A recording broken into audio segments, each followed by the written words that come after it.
뉴욕주가 소매절도 근절에 4,500만 달러를 투입합니다. 뉴욕주 등이 유령 차량 단속에 칼을 빼들었습니다. 그레이스맥 연방하원의원이 퀸즈 지역 커뮤니티 단체들의 1,400만 달러의 정부 예산을 확보했습니다. 뉴욕시가 난민 한 명당 매일 388달러를 지출하는 것으로 밝혀졌습니다. 아름다운 제품에서부터 아름다운 사회를 만들기까지 키스는 뉴욕에서 시작하여 현재는 전 세계 12,000명의 직원들과 함께 끊임없이 도전하는 기업입니다. 사람을 생각하고 존중하는 기업. 키스는 한인들이 사회의 주인공이 될 수 있도록 든든한 버팀목이 되겠습니다. 글로벌 뷰티 기업 키스. 시청자 여러분 안녕하십니까? 3월 13일 수요일 TKC 뉴스데스크 첫 소식입니다. 캐시 호컬 뉴욕주지사는 어제 뉴욕주 소매절도를 근절하기 위한 4,500만 달러 규모의 계획을 발표했습니다. 호컬 주지사는 어제 2025 회계연도 행정부 예산에 포함된 4,500만 달러 규모의 소매절도 근절 계획을 발표했습니다. 앞서 뉴욕시에서 2019년부터 2023년까지 좀도둑 사건은 무려 64% 증가해 미국에서 가장 큰 증가폭을 기록했습니다. 호컬 주지사는 뻔뻔한 도둑들이 기업과 지역사회에 위협을 가하는 일을 지켜보지 않을 것이라고 말했습니다. 먼저 2,500만 달러 규모의 소매절도 범죄 전담 뉴욕주 경찰 압수 집행부가 신설되며 약 100여 개의 팀들이 조직적인 소매절도 조직들을 단속 및 검거할 예정입니다. 또 1,000만 달러가 지방검사들이 제3범죄 사건을 기소하고 특별 소매절도 팀을 구성하는 데에 사용될 예정이며 소매절도에 맞서 싸우는 지역 법집행기관들에게도 500만 달러가 배정됩니다. 사업주들 또한 경비원 및 카메라 등 추가 보안 장치를 설치하기 위해 세금 공제액 500만 달러를 받을 수 있습니다. 또 호컬 주지사는 소매점 직원을 폭행할 경우 더 높은 처벌을 부과하는 법안도 추진할 것이라고 말했습니다. 또한 도난품 판매를 조장하는 온라인 마켓과 제3자 판매자에 대한 형사처벌을 규정할 것이라고 말했습니다. 뉴욕시 등의 이른바 대포번호 판을 단 유령 차량이 넘쳐나자 뉴욕주와 뉴욕시 정부가 이들 차량을 단속하는 고스트버스터 작전에 돌입했습니다. 당국은 어제 뉴욕시 거리에서 고스트카로 불리우는 유령 차량의 단속을 위한 새로운 태스크포스의 출범을 발표했습니다. 이번 작전은 역대 최대 규모로 뉴욕시와 뉴욕주, 그리고 뉴욕시경과 MTA, 뉴욕 뉴저지 항만청과 뉴욕주 자동차국 등 다기관이 공조해 유령 차량 단속에 집중할 예정입니다. 유령 자동차는 타주에서 발행돼 기간이 만료된 불법 번호판이나 인터넷에서 판매되는 가짜 임시 번호판 등을 부착해 카메라 등을 통한 신호 및 과속 단속이나 통행료 부과 등을 회피하려는 차량을 의미합니다. 몇몇 운전자들은 뺑소니와 강도, 총격 등 위험한 범죄에 이러한 유령 차량을 사용하고 있어 유령 차량 단속이 범죄 단속에도 매우 중요하다는 지적입니다. 태스크포스는 첫 시범 작전을 개시한 지난 월요일 맨해튼으로 들어가는 3개의 강 건널목에서 차량 73대를 압수하고 282건의 소환장을 발부했으며 8명을 체포했습니다. 한편 이번 조치는 앞서 맨해튼 교통혼잡세 부과가 유령 차량 급증을 야기할 것이라는 지적이 제기된 가운데 교통혼잡세 시행을 앞두고 당국이 유령 차량 단속에 칼을 빼든 것으로 풀이됩니다. 그레이스맥 연방하원의원이 퀸즈 지역 커뮤니티 단체들의 1,300만 달러의 정부 예산을 확보했습니다. 연방하원 세출위원회 시니어 멤버로 활동 중인 맹 의원은 11일 보도자료를 통해 퀸즈 지역 내 15개의 로컬 프로젝트를 지원하는 1,310만 달러의 정부 예산을 확보했다고 밝혔습니다. 이 예산은 연방의회 내 커뮤니티 프로젝트 펀딩의 일환으로 지난주 의회가 연방정부 셧다운을 막기 위해 통과시킨 4,600억 달러 규모 미니 예산안에 포함된 것입니다. 맹 의원은 커뮤니티 센터 건립을 추진 중인 미주 필리피노 연맹에 160만 달러, 플러싱 YMCA에 150만 달러, 남아시아계 인권단체인 차야에 100만 달러를 전달할 예정입니다. 또 휴대용 트라우마 키트를 위해 뉴욕시경에 120만 달러, 홍수 예방 시스템 구축을 위해 뉴욕시 환경보호국에 100만 달러 등 15개의 프로젝트에 총 1,310여만 달러가 전달될 계획입니다. 한편 연방의회는 지난 2023년 회계연도에 미전역 7,200여 개의 로컬 커뮤니티 프로젝트 지원을 위해 153억 달러의 예산을 지원했습니다. 뉴욕시에서 난민 한 명을 돌보는 데 드는 비용이 388달러로 2023년 10월 대비 5달러 감소한 것으로 나타났습니다. 이번 수치는 앞서 뉴욕시 쉘터에 약 65,400명의 난민이 수용되어 있던 2023년 10월보다 5달러 감소했습니다. 이후 11월에는 391달러, 12월에는 390달러, 1월에는 388달러를 기록했습니다. 시청 대변인은 어제 지난 2달 동안 아담스 시장은 필사적으로 난민 지출을 삭감하기 위해 노력했고 수치는 우리의 노력이 효과가 있음을 보여준다고 덧붙였습니다. 앞서 에릭 아담스 시장은 지난 8월 도시에 도착하는 난민의 수가 10만 명에 달하자 주정부와 연방정부의 신속한 조치를 촉구했으며 2025년 7월까지 약 120억 달러 이상의 비용이 소요될 것이라고 예측했습니다. 그에 따라 연방정부는 약 1억 5,600만 달러를 할당했지만 뉴욕시는 약 3분의 1인 4,900만 달러만 받았다고 밝혔습니다. 이후 아담스 시장은 세 차례에 걸쳐 약 30%에 달하는 난민 예산의 삭감을 단행했습니다. 또한 비용 절약을 위한 난민 선불카드 제도를 도입하기도 했습니다.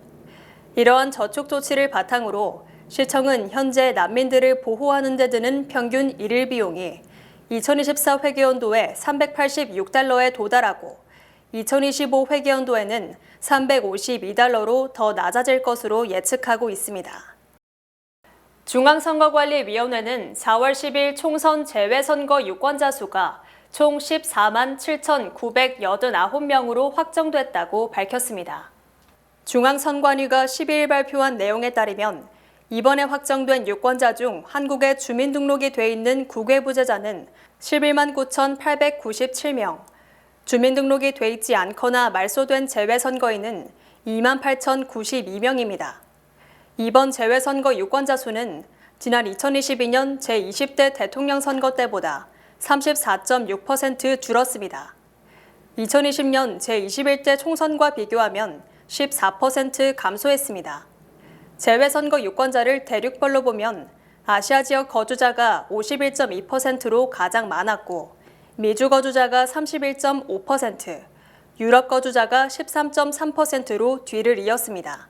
전체 재외선거 유권자의 96%가 아시아와 미주, 유럽 등 세계 대륙에 분포하고 있습니다. 나라별로는 미국이 33,615명으로 가장 많았고 공관별로는 일본 대사관이 9,122명으로 가장 많았습니다. 뉴욕 총영사관 선거 관할 지역 재외 투표소는 뉴욕 총영사관 8층 회의소, 뉴욕 한인 봉사센터, 뉴저지 한인회 2층 사무실, 한인 동포회관 203호 강의실 등 모두 4곳입니다.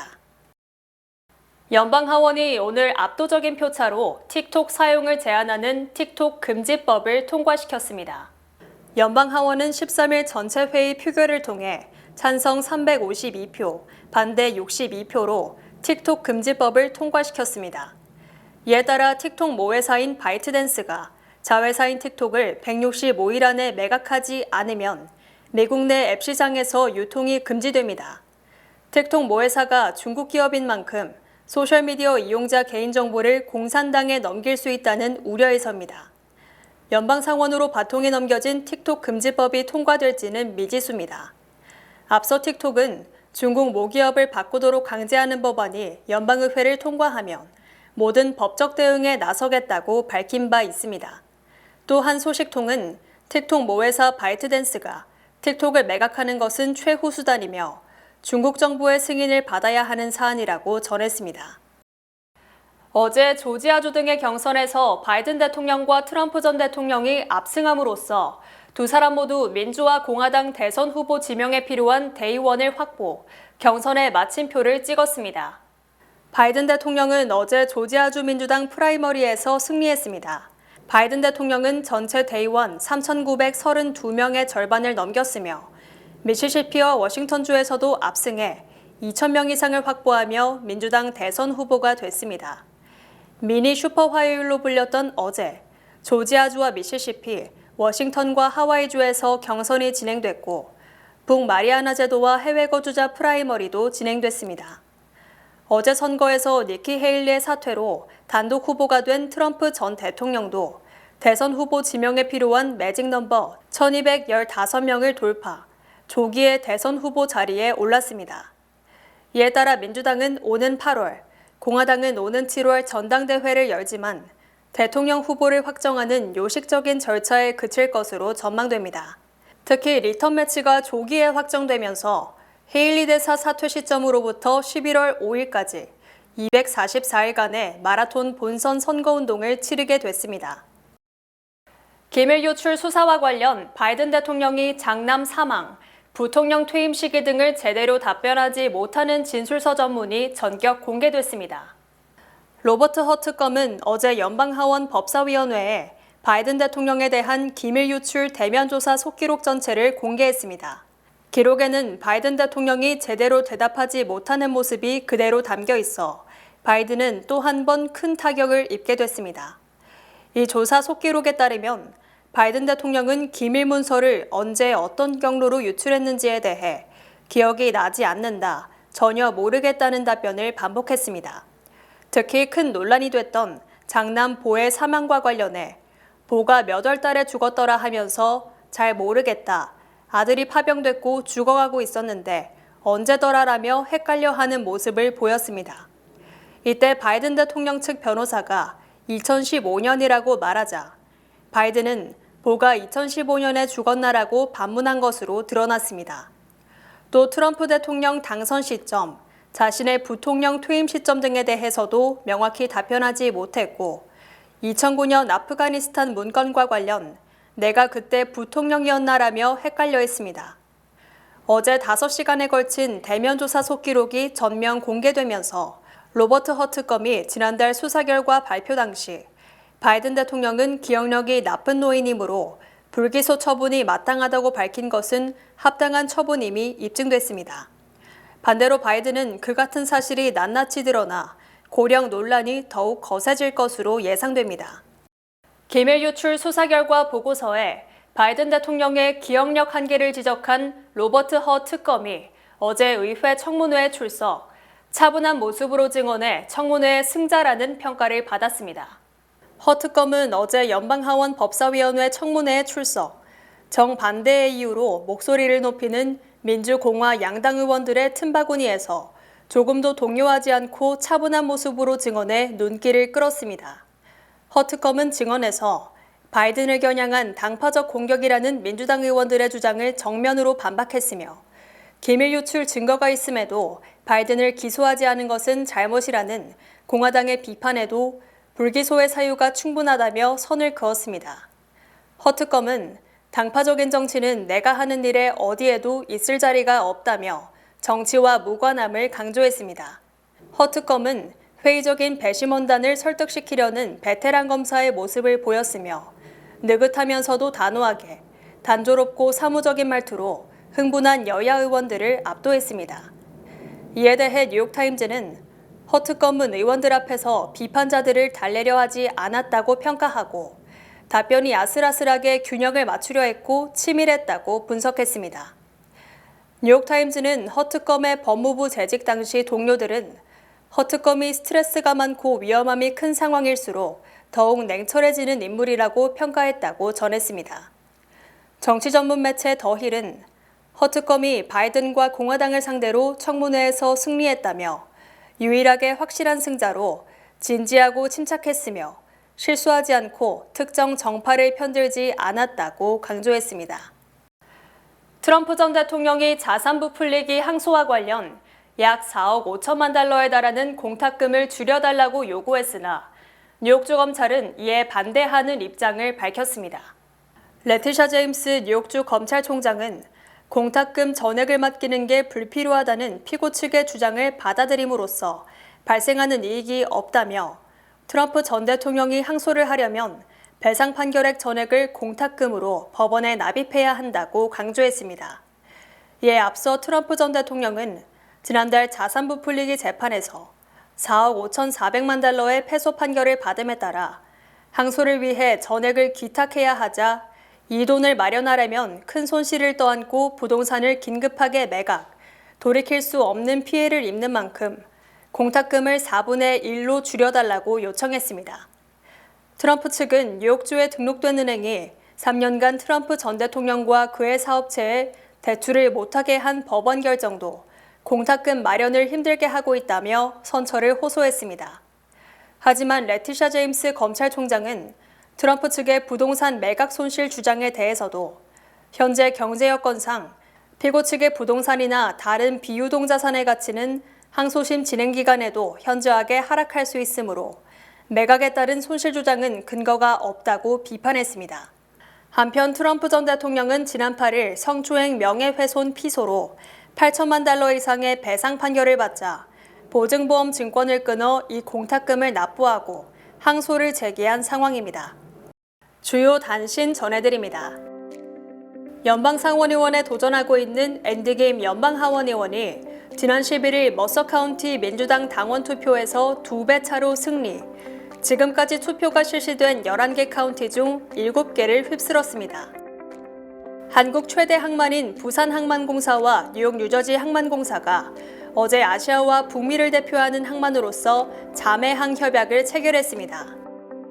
지난 5일 워싱턴 DC 한 아파트에서 37살 한인 남성 한모 씨가 여자친구인 비한인 여성을 살해한 뒤 권총으로 스스로 목숨을 끊는 충격적인 사건이 발생했습니다.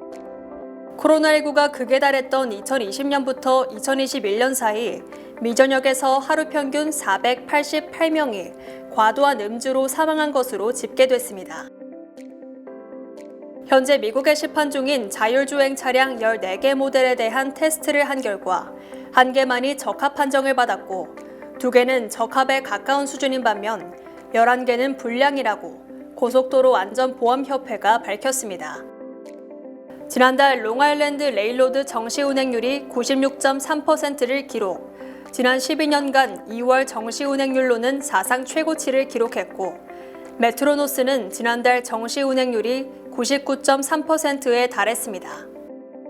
미국인들의 은퇴 자금으로 최소 100만 달러가 필요한 것으로 추정되지만 실제 은퇴자들의 저축액은 14만 2,500달러이며 이들은 이 돈이 고갈될 경우 대비책이 없는 것으로 조사됐습니다. 뉴욕주는 지난 2002년부터 올해 3월 12일까지 메가밀리언 잭팟 당첨 횟수가 42회, 파워볼 잭팟 당첨 횟수는 12회로 두 메이저 복권 잭팟 당첨 횟수가 54회에 달해 메가밀리언과 파워볼 잭팟 당첨자가 가장 많이 나온 것으로 조사됐습니다.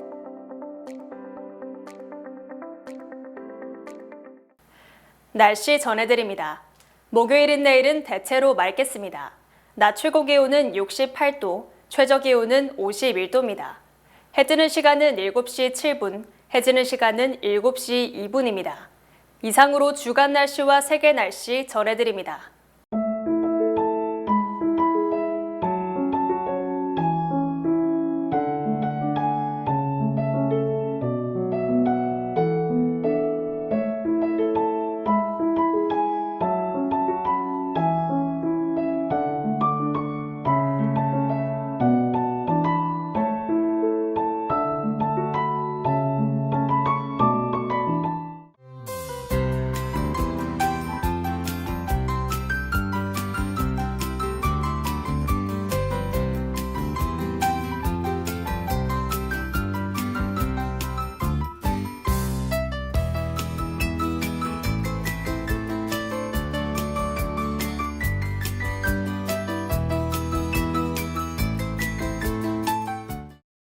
CMP 인력개발센터가 화요일인 19일 2024 플러싱 채용박람회를 플러싱 YMCA에서 개최합니다.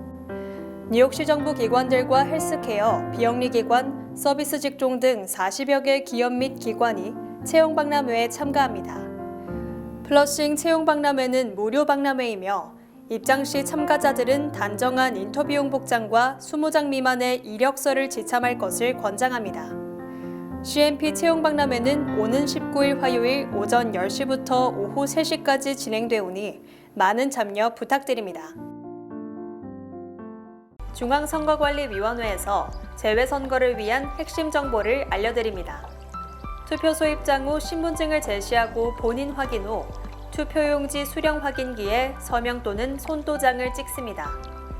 투표용지와 회송용 봉투를 받은 뒤 기표소에 비치된 기표용구로 기표 후 회송용 봉투에 넣고 투표함에 투입하시면 됩니다.